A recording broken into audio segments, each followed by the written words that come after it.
Hello everybody, back here again for our vlog a day, and today is Tuesday the 27th, and today was a rather interesting day weather-wise. Started off, had some rain overnight, not really mounted anything, and then it got, I don't know, kind of sunny all day, pretty nice until, I don't know, probably 2 o'clock or so, somewhere there, it started sprinkling a little bit. Then it rained off and on the rest of the afternoon, the rest of the evening. It's not raining now. Hasn't rained for the last couple hours, but it's calling for rain for the next 9 days in a row after today. So definitely gonna be a wet thing. So luckily the rains we've had so far this year have not been those like torrential downpours like we got last year and the year before. It seemed like we couldn't get any moisture in the ground because all it did is run off. These have all been nice, steady, slow rains, which are definitely what our ground needs to really soak in deep and also then kind of fill up some ponds and stuff too. So definitely enjoying the rain's been getting this year as opposed to a couple years ago we had like monsoon, flood type rains constantly. So if this stays up, I'll be happy with it.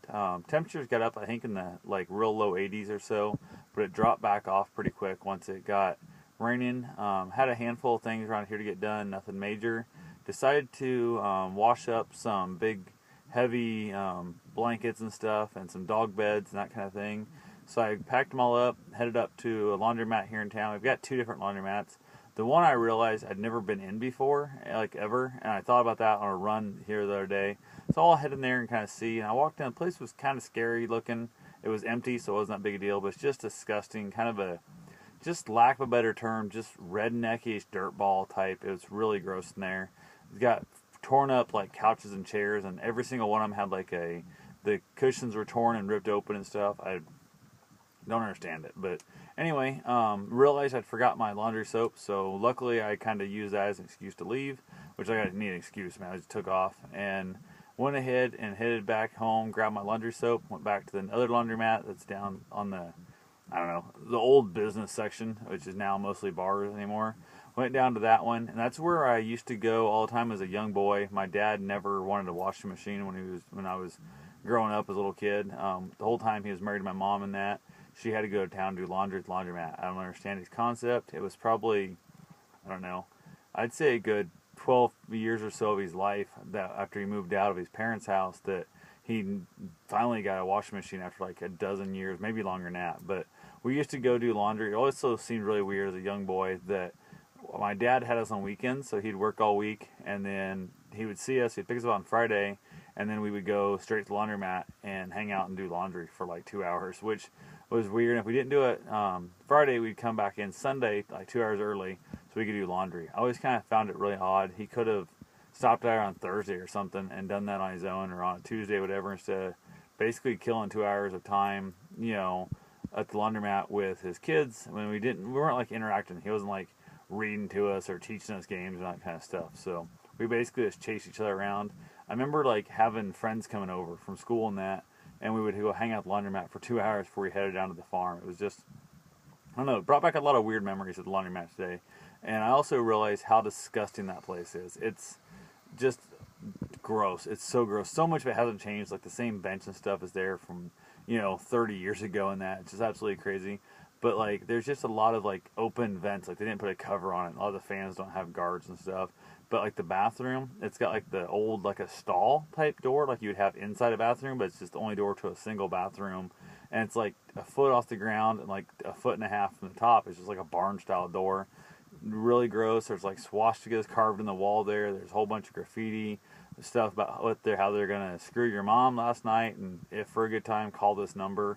And it's just a lot of just, I don't know, really just oddball stuff that I just have not been around. I guess I'm so insulated in my own little world of not near the way some people live. And I also noticed a lady, the cheapest machine there I think is like $2.25, and then like she bought the soap there, her laundry detergent at that place was 75 cents for a single load worth of soap, and she did like 4 loads, which that right there you're looking at $3, a couple bucks to dry them, you're at $5. 4 loads is $20, and she had a couple kids there with her, their little kids, so she's doing that at least once a week, maybe twice a week. She's going down there. It wouldn't cost that much to buy. I mean, in 2 months you could buy a used washer and dryer, and I don't know. I don't know, it doesn't make sense. It's so much damn cheaper in your life not to be going to laundromats, and it's just ridiculous. The reason I went was giant dog beds for a giant Great Dane. don't fit my washer. And if they do, they're going to do more damage than what it costs to have them washed down there. So I went ahead and paid I think it was like $4 a piece per load. I had like 3 machines going, so I spent $12 there, a few bucks drying stuff. So I had just under $20 wash to hang up, but it was worth it. So I ended up, didn't have to tear up my own machine, and that was the big thing I was after. So other than that, I headed out to the gym. While I was at the laundromat, it started raining and stuff, and that was always kind of a fun thing there. And then I went to the gym, got warmed up on the bike, and of course it's raining really nice and not hard rain, but it's disgusting rain where you're wet. People are running to their car, umbrellas, that kind of thing. That's the kind of rain it had. I went ahead, headed out, grabbed my dog, turned on my watch, and took off running. And it was really cool to watch the look on people's face inside the gym. A bunch of them in there kind of complaining about the rain and all that kind of stuff. And they just had that, like, holy crap, this guy is 100% crazy. He's actually intentionally going out in this weather to run. And it felt good. It was a little chilly when the rain came in. It kind of really did chill off a little bit, but it was just absolutely such a great feeling to know the fact that as I'm taking off running, and not only when I'm running, a lot of people think that's crazy to begin with, but then you add in the running in the rain, intentionally heading out in the rain. It's such an empowering feeling to know that you're doing something that most people will never do. I'm 147 days into my run streak, which most people will never reach that. Most people never run at all. So on and so forth, but then to intentionally go out and run in the rain, that's just awesome.